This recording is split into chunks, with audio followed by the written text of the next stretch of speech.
Hello साथियों, नमस्कार। स्वागत है आप सभी का हमारे स्टडी यूट्यूब चैनल पर। साथियों, आज हम देखने वाले हैं मौर्योत्तर काल के 20 महत्वपूर्ण प्रश्न। मौर्योत्तर काल के 20 महत्वपूर्ण प्रश्न साथियों, जो इतिहास के प्रश्न हैं, आप सभी को पता है, प्राचीन इतिहास से संबंधित हैं, काफ़ी महत्वपूर्ण है। इस टॉपिक से हमेशा प्रश्न पूछे जाते हैं सभी प्रतियोगी परीक्षाओं में, इसलिए सभी प्रतियोगी परीक्षाओं की दृष्टि से काफ़ी उपयोगी प्रश्न है, काफ़ी महत्वपूर्ण प्रश्न है। वीडियो में साथ साथ अंत तक जरूर बने रहिएगा और कमेंट करके ज़रूर बताइएगा कितने प्रश्न थे जो पहले से आपको पता थे या आपने सही किए हैं। आइए चलते हैं और देखते हैं आज के अपने पहले प्रश्न को। पहला प्रश्न है हमारा, अंतिम मौर्य सम्राट बृहद्रथ की हत्या कर किसने शुंग वंश की स्थापना की थी? तो अंतिम जो राजा था मौर्य वंश का बृहद्रथ था, आपको पता है, और इसकी हत्या करके पुष्यमित्र शुंग जो था, इसने शुंग वंश की स्थापना की थी। तो ऑप्शन ए करेक्ट आंसर है इस प्रश्न का।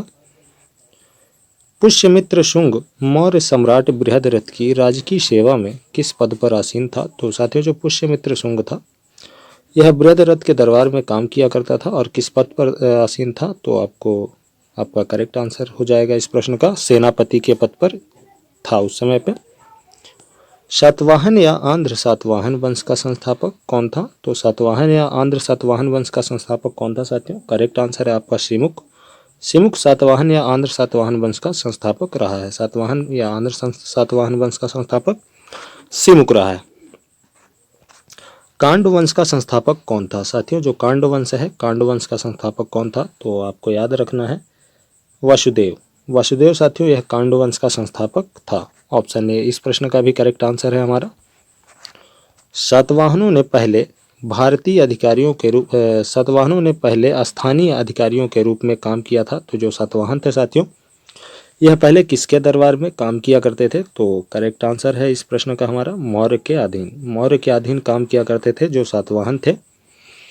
जब मौर्य वंश था, मौर्य वंश चल रहा था, उस टाइम पे जो सातवाहन थे यह इन्हीं के दरबार में काम किया करते थे।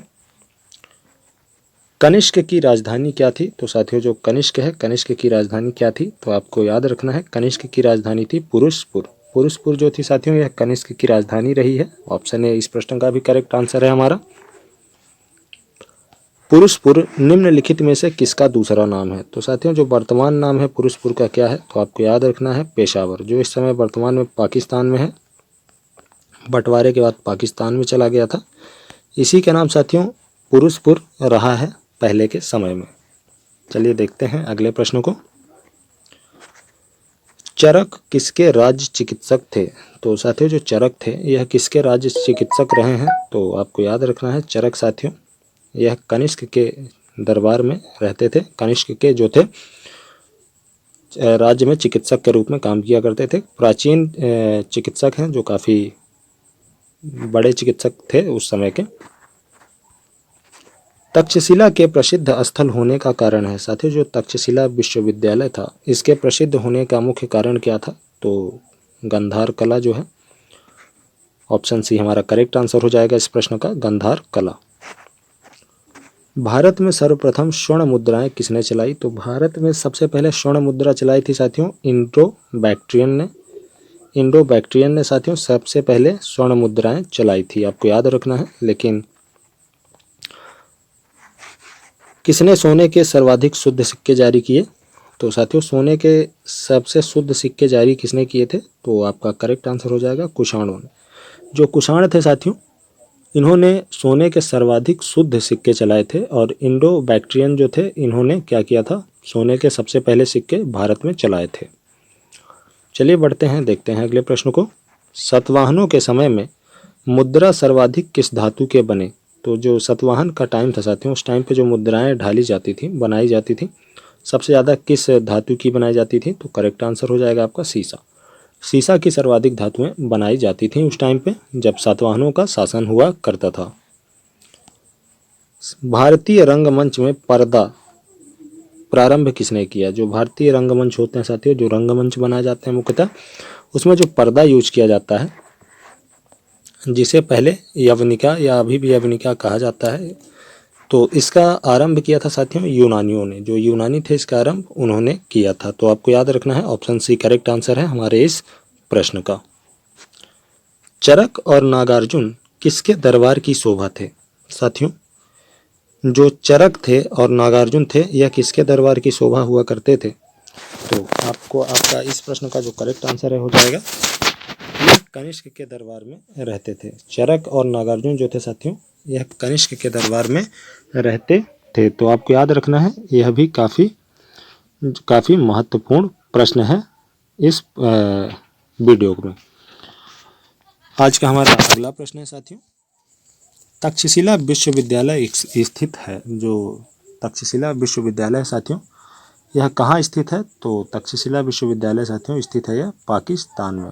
पाकिस्तान में बंटवारे के बाद जो है तक्षशिला विश्वविद्यालय भी चला गया था। तो आपको याद रखना है, प्राचीन काल में कलिंग का महान शासक कौन था? तो साथियों, जो पहले के समय में कलिंग का सबसे जो महान शासक था वह कौन था? तो आपको याद रखना है, प्राचीन समय में कलिंग का सबसे महान शासक रहा है खारवेल। जो खारवेल था साथियों, यह कलिंग का महान शासक रहा है। ऑप्शन सी हमारा करेक्ट आंसर हो जाएगा इस प्रश्न का। चलिए बढ़ते हैं और देखते हैं अपने अगले प्रश्न को। कुषाण काल में सबसे अधिक विकास किस क्षेत्र में हुआ था? तो साथियों, कुषाण काल में सबसे अधिक विकास जो हुआ था वह किस क्षेत्र में हुआ था? तो इस प्रश्न का जो करेक्ट आंसर हो जाएगा वास्तुकला का। वास्तुकरो लिखा है यहाँ पे, वास्तुकला का साथियों सबसे ज़्यादा विकास हुआ था उस समय पे, आपको याद रखना है। आज का हमारा 17वां प्रश्न है, सातवाहनों ने आरंभिक दिनों में अपना शासन कहाँ शुरू किया? तो साथियों, जो सातवाहन वंश था उन्होंने शुरुआती दिनों में अपना जो शासन था वह कहाँ चलाया था? तो करेक्ट आंसर है हमारा इस प्रश्न का आंध्र में। आंध्र में इन्होंने अपना शुरुआती दिनों के शासन को शुरू किया था। सातवाहन राज्य की राजधानी कहाँ थी? तो साथियों, जो सातवाहन राज्य है इसकी राजधानी कहाँ थी? तो आपका करेक्ट आंसर हो जाएगा इसका पैठन। पैठन को ही साथियों क्या कहा जाता है? पैठन का ही जो पुराना नाम था इसे ही प्रतिष्ठान कहा जाता था। पैठन को ही प्रतिष्ठान के नाम से जाना जाता था, आपको याद रखना है। चलिए बढ़ते हैं और देखते हैं आज के अपने 19वें प्रश्न को। बुद्ध की बड़ी प्रतिमा निम्न में से किसके काल में बनाई गई थी? साथियों, जो बुद्ध की बड़ी प्रतिमा थी यह किसके समय में बनाई गई थी? तो इस प्रश्न का जो करेक्ट आंसर है हो जाएगा कुषाण काल में। कुषाण काल में साथियों बुद्ध की सबसे बड़ी प्रतिमा बनाई गई थी, आपको याद रखना है। चलिए बढ़ते हैं और देखते हैं आज के अपने आखिरी प्रश्न को। आज का हमारा आखिरी प्रश्न है, किस चीनी जर्नल ने कनिष्क को हराया था? तो साथियों, कौन सा चीनी जर्नल था जिसने कनिष्क को हरा दिया था? तो इस प्रश्न का करेक्ट आंसर है पेन चाओ। पेन चाओ जो था साथियों, इसी ने कनिष्क को हराया था। तो साथियों, आज के वीडियो में बस इतना ही। मिलते हैं अपने अगले वीडियो में अन्य महत्वपूर्ण प्रश्नों के साथ।